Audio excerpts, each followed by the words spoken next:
Bukan setiap orang yang berseru kepadaku, Tuhan, Tuhan, akan masuk ke dalam kerajaan sorga, melainkan dia yang melakukan kehendak Bapakku yang di sorga. Sekali lagi kita baca dari melainkan.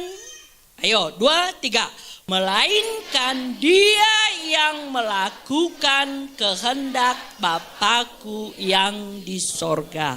Puji Tuhan, silakan saudara duduk.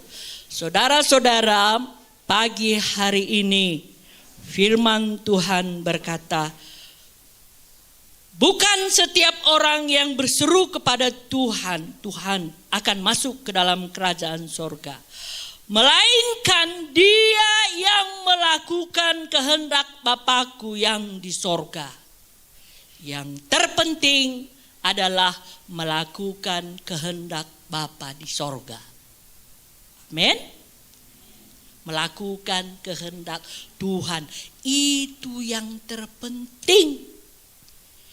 Itu yang membuat kita masuk ke dalam kerajaan sorga. Bukan setiap orang yang berkata Tuhan, Tuhan. Bukan pula setiap orang yang berkata seperti yang kita praktekkan tadi. Loh, ini anak Allah. Huri, bukan itu. Tapi yang melakukan kehendak Tuhan, yang melakukan firman Tuhan, itu yang Tuhan mau. Saudara-saudara, di hadapan Tuhan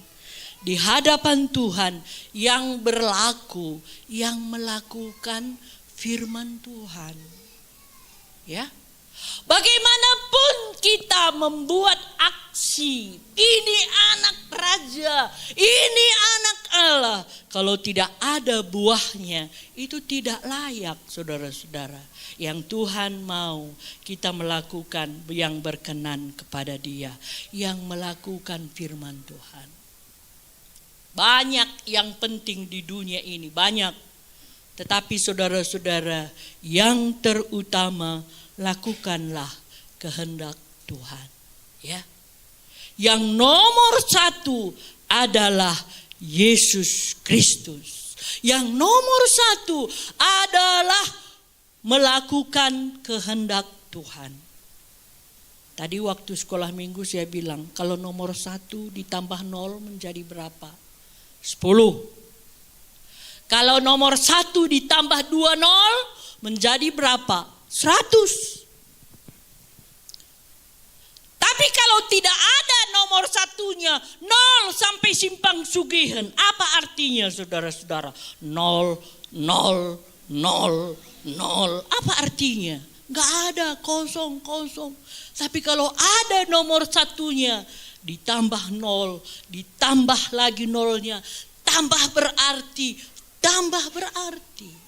Saudara-saudara, kehidupan kita ini pun di dalam kita mengiring Tuhan, kalau kita lakukan kehendak Tuhan, baru berguna semua dan kesemuaannya. Baru berarti semua dan kesemuanya, saudara-saudara. Nomor 1 itu jangan dilupakan.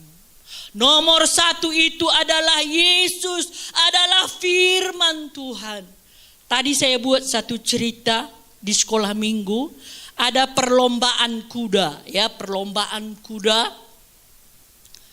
Raja mengumumkan, ayo siapa yang punya kuda dan kereta, kita akan buat perlombaan.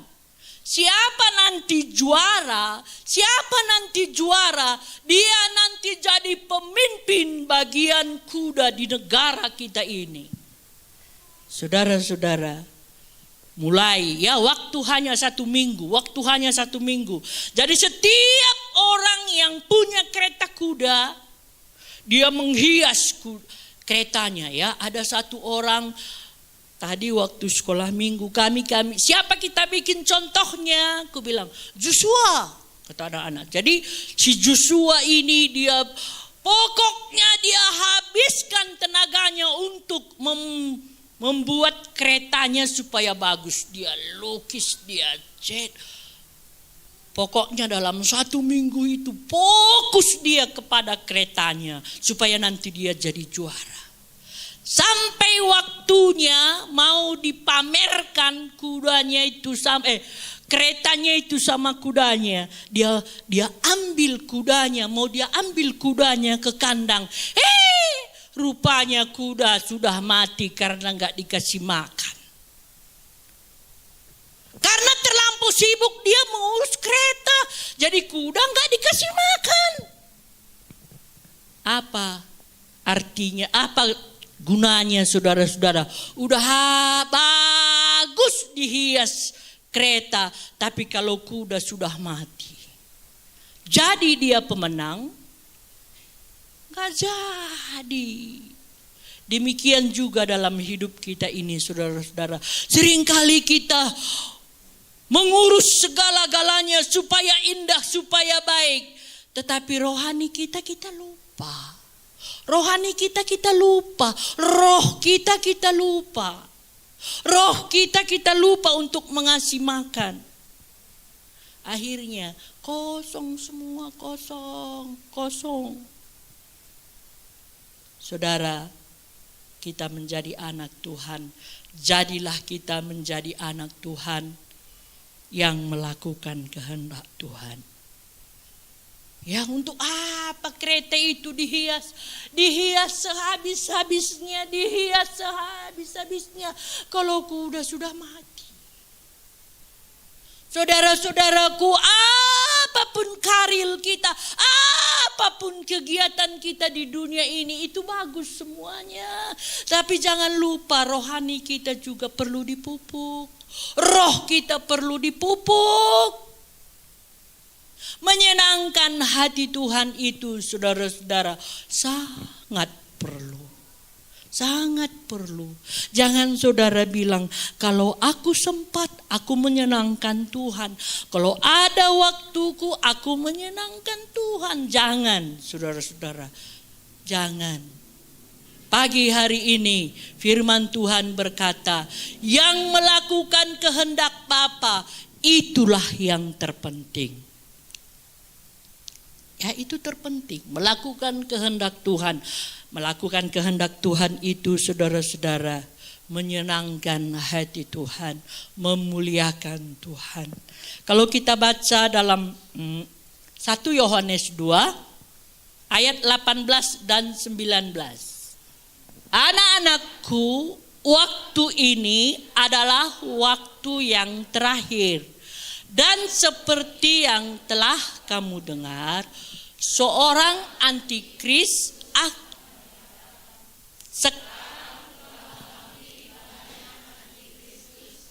itulah tandanya bahwa waktu ini benar-benar adalah waktu yang terakhir. Memang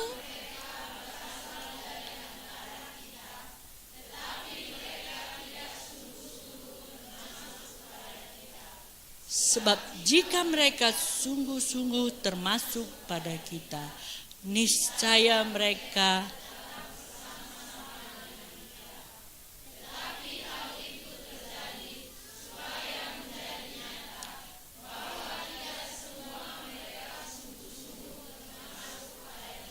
saudara-saudaraku, dibilang antikris itu termasuk dari kita, kata Yohanes, ya, dari kita, dari orang-orang yang mengiring Tuhan, dari orang-orang yang mengikuti ibadah. Tetapi antikris itu adalah orang yang bagaimana katanya? Yang tidak sungguh-sungguh. Yang tidak sungguh-sungguh. Jadi saudara-saudaraku, marilah kita mengikut Tuhan dengan sungguh-sungguh. Kalau kita mengikut Tuhan dengan tidak sungguh-sungguh, itu menjadi bagian antikris. Antikristus. Jadi saudara-saudaraku, mari kita mengiring Tuhan dengan sungguh-sungguh. Melakukan firman Tuhan itu bukan setengah-setengah, bukan kita lakukan yang kita suka, bukan kita lakukan yang apa kita mau. Saudara-saudara, orang yang tidak sungguh-sungguh itulah yang anti Kristus.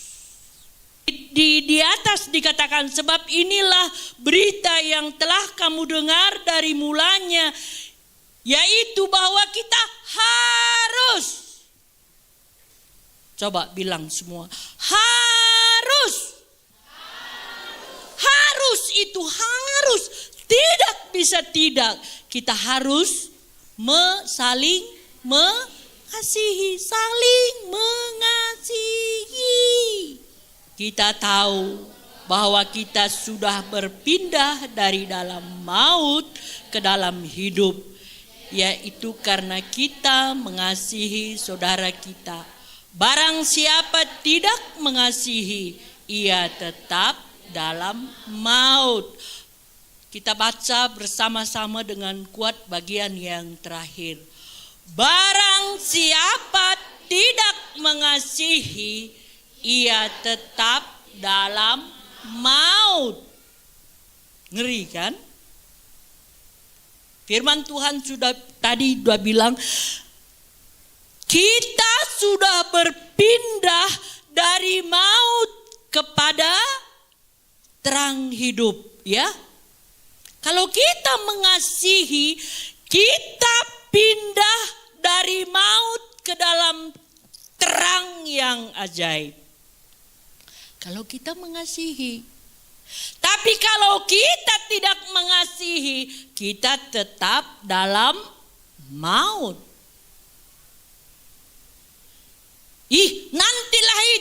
Nantilah itu kalau aku sudah kaya. Saudara, apa yang ada pada kita, mari kita lakukan. Bagaimana kita ada saat ini, mari kita lakukan, saudara-saudara. Mengasihi. Harus.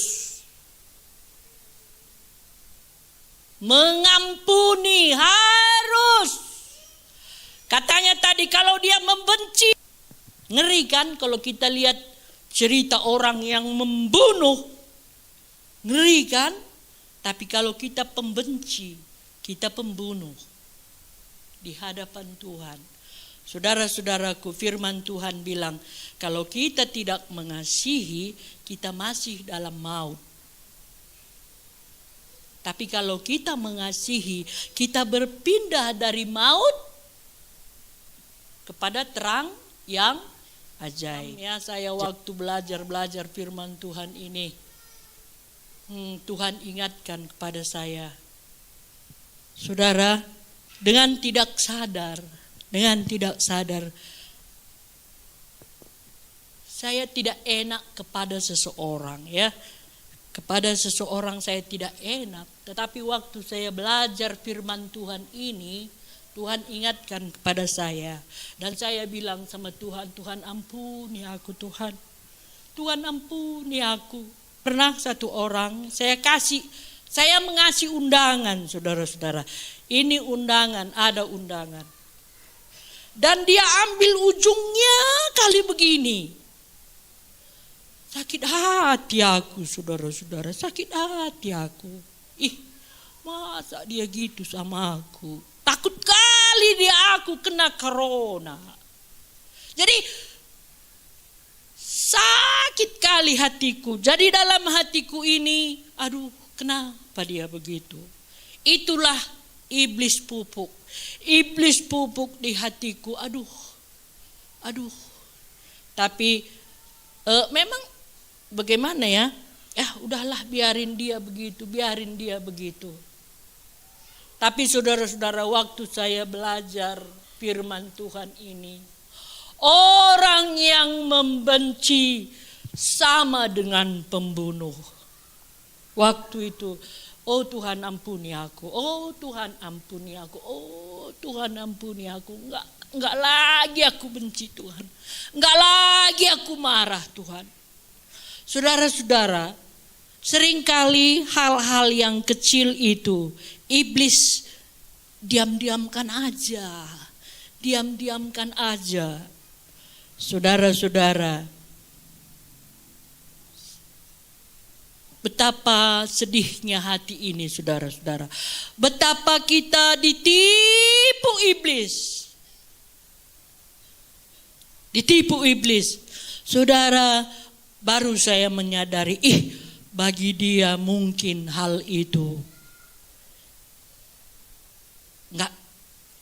Enggak ada maksudnya menyakiti hati saya, enggak ada. Cuman dia takut kena corona, dari ujungnya kali dia pegang. Tapi iblis selalu pupuk dalam hati saya, dia pikirlah aku ini kena corona. Dia pikirlah aku ini. Jadi aku semakin dingin. Saudara-saudaraku, tapi itu Tuhan ingatkan, itu tidak baik. Itu tidak baik. Saudara, mungkin ada di antara kita juga ada perasaan-perasaan yang begitu. Di hadapan Tuhan, kalau kita membenci, kita pembunuh. Ya, kita pembunuh. Ngeri kita melihat orang membunuh, saudara-saudara, ngeri. Tapi begitulah kita di hadapan Tuhan kalau kita membenci seseorang. Kalau kita benci, kalaupun seperti saya tadi, saya simpan aja dalam hati saya. Kenapa dia begitu? Kenapa dia begitu? Saya yang tidak bisa lagi berdoa. Tuhan ingatkan itu, saudara-saudara. Akhirnya saya bisa sampaikan firman Tuhan ini kepada kita semuanya. Supaya kita pun kita semua jangan seperti saya ini. Ya, jangan. Biar kita bebaskan itu semua, kita lepaskan itu semua. Supaya kita berkenan kepada Tuhan. Ya. Kita lihat dalam Kolose pasal 3, dibaharui, ya, dikatakan di situ, dibaharui terus menerus.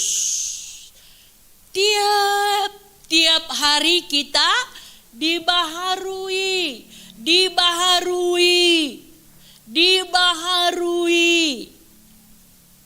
Saudara-saudara, kita dibentuk, dijadikan indah dari hari ke hari. Ya, kadang-kadanglah anak kita yang memperbaharui kita. Kadang-kadanglah suami, kadang-kadanglah istri. Kadang-kadang Arontai Juma, kadang-kadang bos kita, itu membentuk kita. Kita jalani saja itu, saudara-saudara, dengan bersyukur. Kita tidak jungut-jungut. Itulah yang membentuk kita dari hari ke hari. Ya, dari hari ke hari kita semakin serupa dengan Kristus. Tidak ada yang mustahil bagi Tuhan. Tidak ada yang mustahil bagi Tuhan. Jangan saudara takut. Jangan saudara berkata gak mungkin. Bisa. Kalau roh Tuhan yang memimpin kita bisa, saudara-saudara. Bisa kita menjadi serupa dengan Kristus. Sebab itu menjadi tujuan kita yang terakhir. Kita akan menjadi serupa dengan Kristus. Kalau Tuhan datang, kita menjadi pengantin Kristus. Jadi dari sekarang kita belajar. Hari demi hari dibaharui. Hari demi hari dibaharui. Menjadi serupa dengan Kristus. Yesus waktu disalibkan, dia bisa berkata, ampuni mereka Tuhan. Dia disalib itu. Yesus disalib. Yesus masih berkata, ampuni mereka Tuhan. Saudara-saudaraku, kalau kita benar-benar hidup berkenan kepada Tuhan, kita juga bisa sanggup seperti Yesus. Sanggup. Kita sedang disakiti, kita sedang dihina, kita sedang difitnah.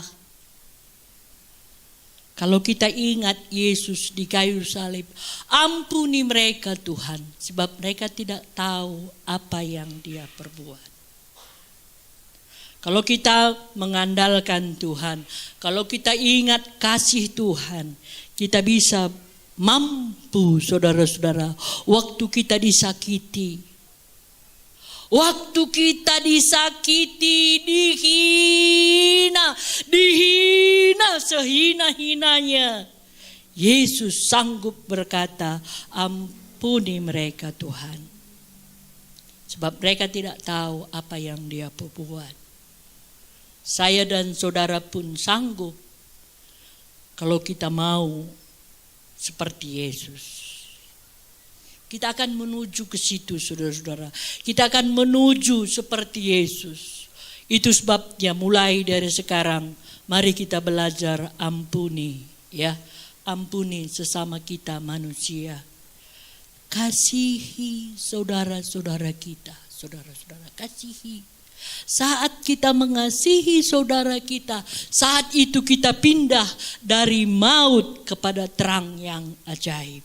Saudara-saudaraku, kedua penjahat ini, satu dia berkata tadi dalam ayat yang ke-39, seorang dari penjahat yang digantung itu menghujat dia, katanya, bukankah engkau adalah Kristus? Selamatkanlah dirimu dan kami. Ya, tetapi satu lagi dia berkata, tetapi yang seorang menegur dia, katanya, tidakkah engkau takut? Tidakkah engkau takut? Juga tidak kepada Allah, sedang engkau menerima hukuman yang sama. Kata yang penjahat ini, kita ini menerima hukuman karena perbuatan kita, tetapi dia ini tidak jahat.